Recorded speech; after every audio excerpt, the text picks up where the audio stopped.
Well, look, I'm incredibly lucky to be here, and thank you for inviting me today. A bit of a difficult day, though. I mean, how on earth do you follow Rebecca and then Ian's vignette? You're kind of thinking, me from the NHS, what am I going to talk about? And all of you experts in the room, what do I know about consumer and patient? Well, hopefully, I'll tell you a little bit about our story, hopefully, a bit about what we're going to try and achieve, and maybe how you're going to help me do my job, which is a bit difficult. So I'm a clinician, I work in the NHS, I'm an NHS consultant out in Kent, and I happen to work in practice as well. And other than what is supposed to be my day job, I happen to be Director of Digital Development for the NHS in England. And that sounds a little bit grand, but it's not really. It just gets to mean that I get out to these events, as the team like to wheel me out a lot, so I don't disrupt them in the office.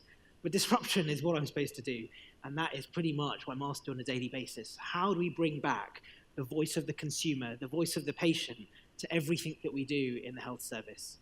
So the NHS, clearly it's existed for a long time, and I'm going to give you a little bit of our story in just a moment. And we have lots of people working in the NHS and lots of organisations. So every single day there are people coming into contact with the health service, whether that's a patient, a carer, somebody about the system, our workers. And it is, of course, incumbent on us to make the system the best we can to reduce the anxiety for our patients, to reduce the friction in the system, to make the experiences the best we possibly can across the health service in England and beyond. So what is the NHS? Well, not a day goes by when we're not in the media, when you don't hear about us, or a bit about our big birthday that we had this year. So I'm just going to share with you, just for a moment, a bit about what we've achieved in the last 70 years.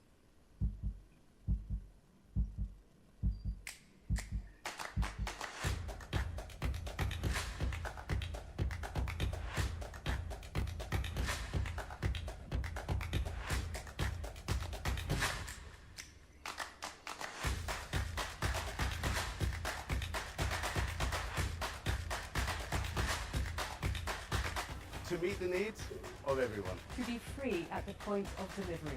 To be accessed on need and not well.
So that's a bit about us.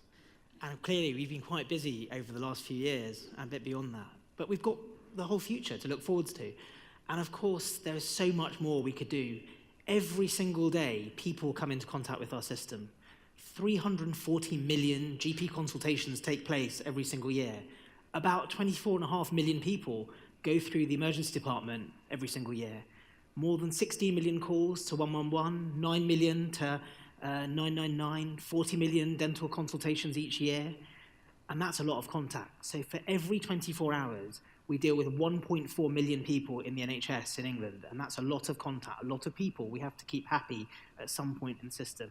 It's obviously very unfortunate what happened to Ian's daughter, but it's a really good reminder of what we try and do well, which is treat people, and that is very much the centre of what we have. We have a health service that's designed for absolutely everyone, and we can treat people and their needs. But needs are changing. What people want is changing. The demand they put on the system is, of course, changing because the experience out there is getting better and better. The experience in retail, in banking, in finance improves every moment. How do we keep up? We're a publicly funded service. We're there primarily to meet the clinical needs of our patients. But at the same time, the changing environment we're in means that people want far more. We have to find a way to make people's lives better and put healthcare back in their hands. We have a workforce of 1.8 million people across the NHS in England alone, and that is a lot of people we have to interact with, not just our staff, but of course the other individuals they come into contact with, and of course then, not least, the many patients that we have. So what is it that we're trying to do? Well, our health secretary, who is fairly new to the NHS, has come from DCMS, and he, last week or a couple of weeks ago, our expo, made a few statements about the sorts of things we want to do. Well, the first thing is, he wants to put the NHS at the centre of technology and healthcare. That's really important to him and to us, because by doing that, we think we can make the experience better, improve the efficiency, but more importantly, by the combination of those two things, improve the outcomes of every individual that touches our system. We want to adopt, iterate, and improve the technology we have. But above all, we've got to try and bring about that culture change, not just in the people that work in our system, but all the people that use our system, and there's a lot of them. So what are we dealing with in the health service? Well, imagine this. For every single person that touches our system, they don't just have clinical needs. Yes, they might have some aches, some pains. They might have some form of disease. They might have some illness they don't know about. That's really important, and we've got to identify that, and that's our first objective. But what about the other two needs, the emotional and the practical? If we don't address those, we're not going to fulfill the requirements of the people coming through our system. I'll give you a classic example. This sort of hits my desk every single day. A parent might call 111 about their child, and at the end of it, they might be told, after they've had that triage, that clinically, they don't need to see somebody till the next day. But this is a parent of a child. How do they accept that advice? In that moment, when that child is in pain, is screaming, and they've been assessed, they're really thinking, do I take this advice or not? Does their emotional and practical need, has it been fulfilled? Have we given them an appointment? Have we booked them in and given them an SMS message with the appointment slot and who they're going to see? Probably not. So what happens next? Well, they phone 999, probably answer some more questions again. At this point, their anxiety levels have increased. And the next thing that happens, we consider, do we send an ambulance, do we not? Whether it's clinically needed or not, we have to make a decision. It's a decision we make every single day. They end up at ED. They wait at ED because their anxiety levels are high. They want to be seen by someone today. They don't want to wait till tomorrow. They don't want to press redial on the phone for their GP practice. They want to see someone. So they wait. They wait 4 to 6 hours, maybe longer. At the end of it, they get deployed to another part of the system, eventually get seen. By this time, maybe anything between 18 and 20 hours have passed when they've been through this cycle. And that is some of the things we're dealing with, the emotional need and the practical need. And quite often, in everything we do, that sometimes gets lost, not because we want to, mainly as we focus on the clinical stuff. I want to see a patient, undertake the diagnostic, give them a management plan, and help them move on.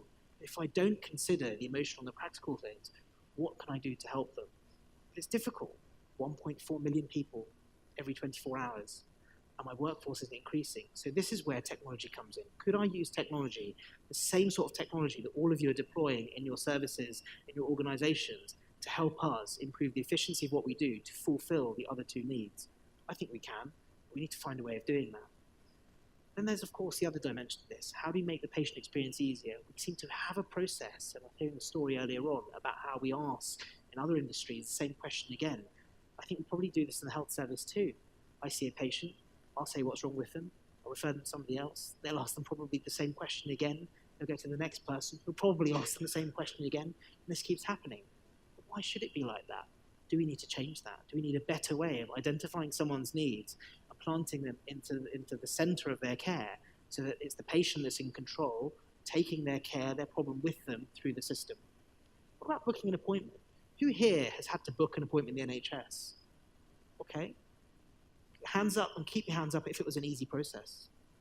Okay, that's not bad. That is pretty good. That is pretty good.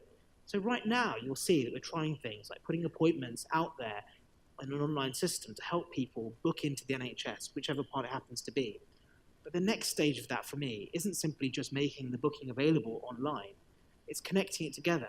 For that individual that happens to have diabetes, that's got 6 appointments a week, how do you make it so that all of those things automatically schedule, so they're in the same place in that morning, so they're not having to take off lots of time off work, they're not having to make lots of different arrangements? How do you make it so easy that they know how full the car park is before they've got there, so they know how much earlier to leave? How do you even tell them, actually, do they need to think about moving their appointment because that day is probably going to be a day where it'll take extra long for them to be seen, or what the wait is and the place they can be seen? So yes, it's important that we meet the needs of the NHS. It's also important we meet the needs of those people using the NHS to give them the best interaction possible so that they can also have fulfilling lives. So here's what we're working on at the moment. We've got a whole list of things over here that we're currently doing. Everything from the NHS apps formulary, so this is to give people apps that they can use to interact with the NHS, everything from health technology through to medical technology. We're putting Wi-Fi out throughout the NHS in most of our settings. We're improving the online decision support systems that are used in 999, in 111, in the emergency departments, even in primary care.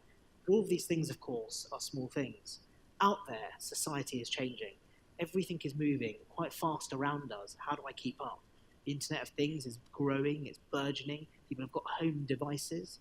We've got digital assistants in most other industries, whether it happens to be Alexa, Google, anything else that's like that, things that all of you have engineered in your own organizations that people are now used to. They're accustomed to having this omni-channel experience using digital assistants. We've got the advent of 5G, but yesterday, speaking to some colleagues that we met with, they don't even have 3G, let alone any G in some parts of the country. And obviously that is a challenge that we've got to overcome if online is going to be something that we do more of to improve the experience.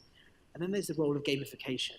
Do we have a space in deploying products that could use gamification to help us improve the public health experience of our patients? These are, of course, big questions we have to deal with. And as part of our 10-year plan, it's something we're absolutely focused on. Then there's the future. What does it include? Well, there's lots and lots of things up there in the tree. And Nikki, who's at the back, is sort of the engineer of these things. And when it comes to thinking about our 10-year strategy around consumer experience and what are the things that we should focus on, and really telling me what are the things I've got to stick to on the script and not create any policy decisions on the hoof. So these are all the different things we're working on right now. And I'm going to take you through some of those which are really designed around changing the experience, improving the experience, and why. And there's a whole series of things that are beyond this that I won't go into today, but we're very happy afterwards to pick up any questions. So biometrics and voice and speech recognition. We think, we've been talking to our industry partners as to where this is going. So we recognise that the voice channel is going to become the dominant digital channel that's out there, more so than text and more so than some of the other things that are currently in use. We think this will become the dominant way in which individuals interact in the next 10 years. We're starting to see this trend in other health economies. We think we're probably not that far off deploying it. But if we're going to do this, we need a different approach. And let's take biometrics to start with. Some of you probably have services where individuals can use their voice as their password. Some of you probably have services where you're already deploying this in settings where individuals will authenticate by either saying their name or giving some information. But we're quite far off this at the moment. But of course, we'd like to bring it in because we recognize two things. It would make the individual's experience better if they're not having to repeat who they are, and that we've got some rational way of dealing with it whilst they're in a queue, so we're not wasting their time. But equally, it will improve the quality of our systems and the efficiency as well, because we'll cut down call handling time by doing this. We thought, well, let's not stop there. Let's explore the whole spectrum of biometrics. What if we're able to bring in fingerprint, so someone using their own device have already identified before they get through to us? What about facial recognition? And somebody ends up in a service, they're already identified. They're not even saying who they are. The service knows who they are at the point they arrive. So with Microsoft, we're testing this at the moment as to whether it will work. We have a project at Great Ormond Street that is currently, they're currently working on this technology in their space. It's something that we are very much seriously considering because we think it would help improve the experience of individuals, but also the efficiency in our system. What about voice and speech? Unbeknown to a lot of people, we spend a lot of time manually auditing and identifying what happens on phone call interactions across the NHS. We have teams of people who are out there having to listen to calls, go through and work out how good was the call? Did they pick up what the caller wanted? And did they go down the right pathway to get to the outcome? Could they have done it more efficiently?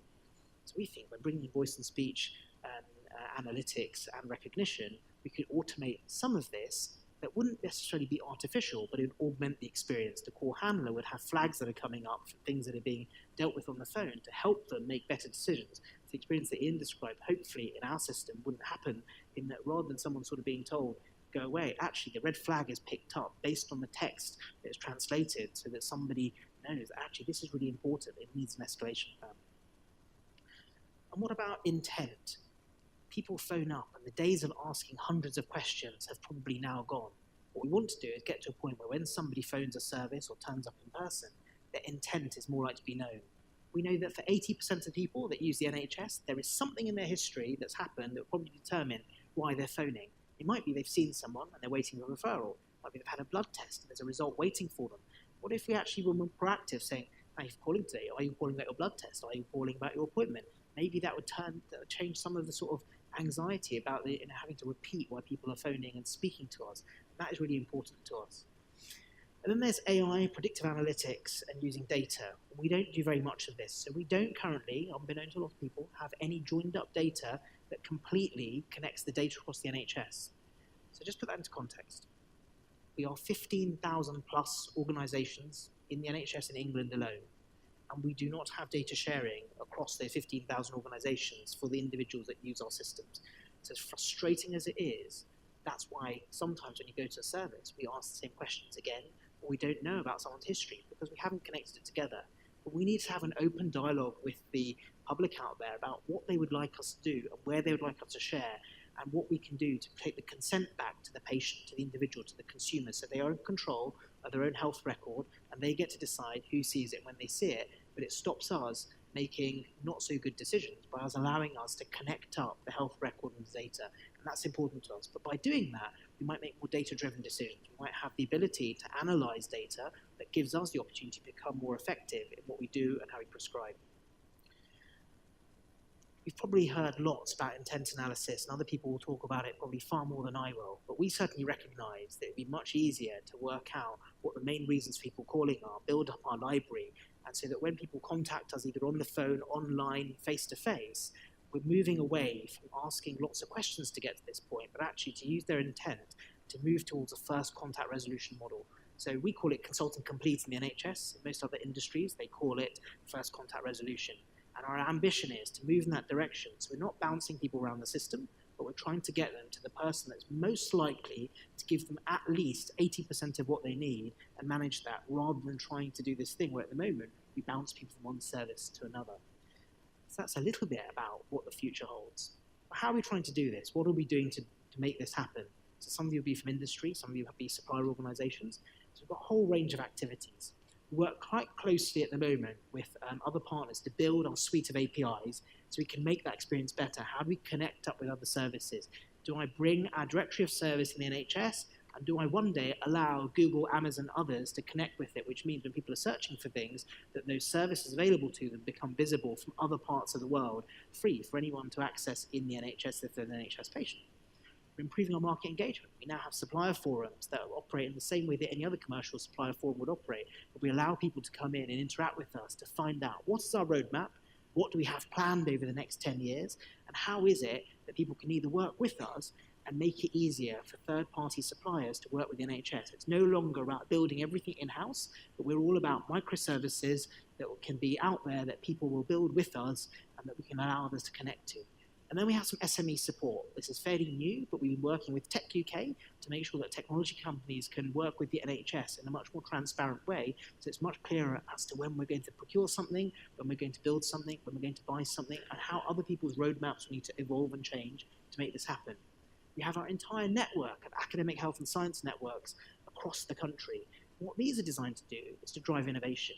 If someone's got an innovative idea, they can apply to these organizations, join up with them, they'll partner with a trust somewhere in the country to bring their innovation to the fore. And hopefully by doing that, eventually that might become one of the next things the NHS uses.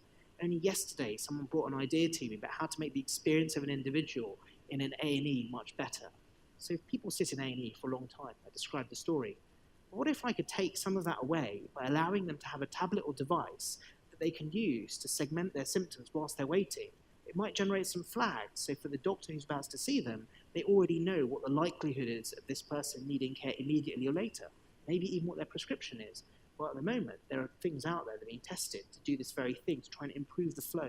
And not only will it help the patient, it helps us, because it'll take time out of every single consultation. Then there's the work that our delivery arm, NHS Digital, does. So we have an entire delivery arm, NHS Digital, that coordinates our digital efforts across the NHS. Some of that's advisory, some of that's implementation, and some of it's just purely managing and owning the standards that we as the state own right now. And of course, our Secretary of State is completely committed to a standards-based approach. So we don't end up with long-term supply lock-in, but we get the best for our public, but at the same time, we continuously do things that are going to be in the best interest of our patients. So that's a little bit about us in the NHS. I welcome any of you to contact me if you have an idea, want to talk more, but you know, we're very excited about what we're going to do in the world of consumer, we're about to go into the next iteration of creating our consumer-centric strategy.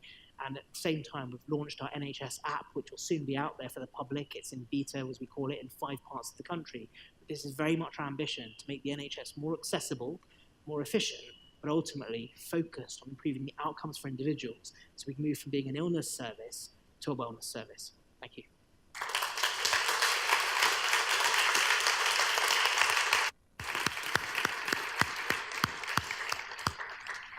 Thank you, Sam. I mean, what an insightful presentation, right? One thing that kind of stood out for me there was all around intent. And I think kind of a lot of our organisations could kind of adopt that. If we could kind of, foresee why customers were contacting us and actually provide them with services before they ask, I think that all of us would benefit from that. I think we've got time for 1 or 2 questions before the panel. So has anyone got a question for Sam? Okay, we've got 2 at the back there. I think Kirti's going to kind of run over with a microphone. Go to the gentleman in the blue shirt first. Hi, I'm Simon. Quick question for you. One of the things that struck me was you put 10% of its technology and 90% of its behavioural change. And I read a stat that said 75% of patients that are coming into the NHS are over 60. And that goes up as a hockey stick as they get older. How do you envisage changing the mindset and the actions of those people towards technology-based access from a human-based access? It's a fascinating question, one in fact that comes to me pretty much every day at the moment. So you're quite right, we do have a lot of people that are older users of the system. But the first thing is, which is fascinating, is that some of our online users, their age spectrum ranges all the way up, and the other day in fact we had someone who's 101. So we recognise that there's an entire group of users, and what's more important to us is not necessarily the age of the individual, but probably the digital literacy of the individual. That's probably more important to us because it varies around the country. Now, we're not going to necessarily solve that one overnight, and the first thing is that all our physical services remain open. So right now we double run. We have our digital services and our physical services, all of which both remain open side by side. But we will come to a point, a tipping point, where the digital literacy and the skills of the population coming through right now will be that more frail elderly group or those that might have more comorbidities, that hopefully in time they will become the digital users of the future. So I think there's going to be a time period by which we're double running. We'll be open to both, but we have to do more to improve the digital literacy and skills of people out there. Now, we've done some things to help with that. We've been working with a range of organisations to identify specific groups in the population that we can help improve their digital literacy for, to help them engage not just with us, but with others. We have, to an extent, liaised with other third parties, some of whom are here in some ways, who have got their own programs of improving digital literacy in the population more generally. But we recognise this is going to take a long time. And we also recognise it's not one size fits all. So if we take digital literacy in somewhere like London, it's really high. And digital penetration in London is somewhere 93% plus. If we take the West Midlands, it's actually considerably lower by average. We've got pockets where it's really high. So by knowing that, our roadmap for what we digitise and when we digitise is kind of goes hand in hand with that. And Nikki and many other members of the team work out where are they in each place to work out what do we switch on when, so that we don't end up leaving anyone caught out. But it's a fantastic question. Time for one more question. Go to this gentleman just here. Sorry, Katie, I'm making you work there by running through.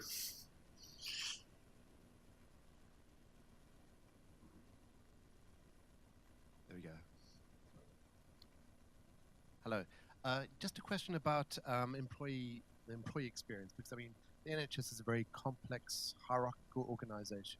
How are you using digital to improve collaboration of employees and working across the different divisions and parts of a very complex, difficult organisation? Probably don't have an easy answer or an easy way of solving this other than recognising a number of things. The first is we're trying to improve our digital workforce, and we're starting right off at the level of our CIOs and Chief Clinical Innovation Officers to bring about a skill set that would then bring a mindset change in each organisation. That's our first layer. The second is improving the capability of the workforce at large, and that will start this year mainly. It started off this year, so through Health Education England and some of our other teams working on leadership to bring about a mindset shift in both innovation and digital adoption across the system by giving people skills and the opportunity to collaborate.